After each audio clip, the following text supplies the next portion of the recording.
সম্মানিত সুপ্রিয় দর্শক শ্রোতা দেশ ও প্রবাস থেকে যারা এই মুহূর্তে আমাদের সাথে আছেন, ভিডিও দেখতেছেন অথবা শুনতেছেন, সবাইকে জানাই আন্তরিক প্রীতি ও শুভেচ্ছা।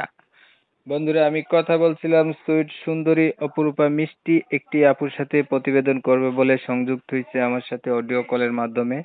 কয়েকদিন আগে থেকেই যোগাযোগ করছিল। আসলে আপুটি কেন আসলো প্রতিবেদনে বিস্তারিত ভিডিওতে থাকবে, অবশ্যই আপনারা ভিডিওটা কন্টিনিউ করবেন।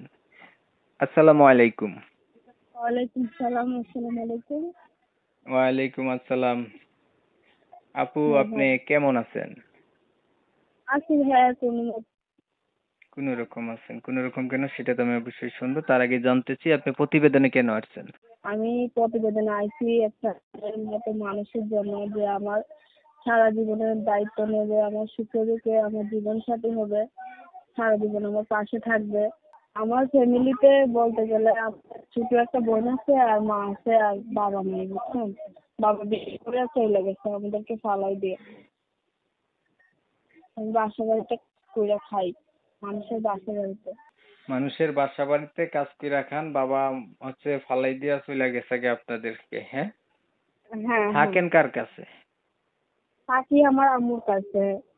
আপনার মা আছে না? হ্যাঁ, মা আছে। এখন আপনি চাচ্ছেন একটা মানুষ যাকে, যে আপনার দায়িত্ব নিয়ে পাশে থাকবে, আপনাকে বিয়ে করবে, এমন? হ্যাঁ হ্যাঁ, দর্শক সে শ্রোতা, আমাকে, হ্যাঁ হ্যাঁ, বলেন। বলছি যে সে আমাকে যাতে আমার সারা জীবনের দায়িত্ব নেই, সে আমার সুখের দিকে পাশে থাকে, আর আমার আমার বাবা মা আমার মায়ের দায়িত্ব নিতে হবে না, বুঝছেন, আমার দায়িত্ব নিলেই হবে। যে বিয়ে করবে সে তো আপনাকে দায়িত্বই নেবে, তাই না?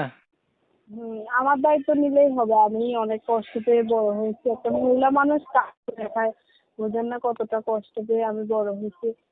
প্রিয় দর্শক শ্রোতা, আপনারা কিন্তু অলরেডি জেনে গেছেন এই আপুটি কেন আসছে প্রতিবেদনে। তবে আমি আন্তরিকভাবে দুঃখিত, কমিউনিটি গাইডলাইনের কারণে ওনার নাম ঠিকানা এগুলা নিতে পারতেছি না। অবশ্যই ওনার কাছ থেকে আপনারা জানবেন। পড়াশোনা কতটুকু করছেন? পড়াশোনা বেশি করতে পারি না, কারণ মাটা হচ্ছে একলা মানুষ, মা অসুখের মানুষ। আর অপারেশন করা হয়েছে, তো উনি তো অনেক অসুস্থ, ওরকম কাজ বাজ করে খাওয়াইতে পারিনি, তাই পড়ালেখার খরচটাও চালাতে পারিনি, বুঝছেন। বাবা একটা আমাদের সামনে বিয়ে করে চলে গেছে আমাদের ফালাই দিয়ে, তারপরে মা এইটা টেনশনে আরো বেশি অসুস্থ হলো, তারপরে মায়ের অপারেশন হলো। মা কিভাবে আমাদেরকে পড়ালেখা করাবে, কিন্তু আমার অনেক আশা আশা ছিল যে আমিও পড়ালেখা করবো, কিন্তু করতে পারিনি। কতটুকু করছেন? এই অল্প পড়ালেখা করছি, বলা যাবে না। আচ্ছা, নাম টাম জানেননি? নাম ঠিকানা লিখতে পড়তে পারেন? হ্যাঁ, পারি। আচ্ছা, ও কোরআন শরীফ পড়তে পারেন? না ভাইয়া, মিথ্যা কথা বললে লাভ নেই, আমি পারি না কোরআন শরীফ পড়তে। নামাজ পড়েন?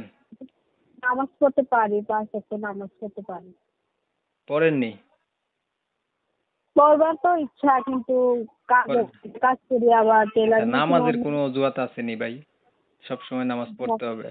নামাজের কোনো অজুহাত নাই। তাদের বাড়িতে যাই, ওনাকে বইলা রিকোয়েস্ট করে পড়ি, কত সময় আবার কত সময় পড়তে পারি না, পড়ার অনেক চেষ্টা করি। এই পর্যন্ত প্রতিবেদন কয়টা করছিলেন?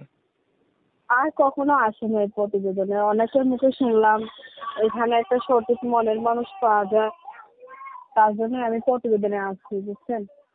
আচ্ছা, ধরেন আমি একটা সঠিক মনের মানুষ পাইলেন, মানুষটার বয়স বেশি হলো, দেখতে কালো হলো, তখন কি করবেন?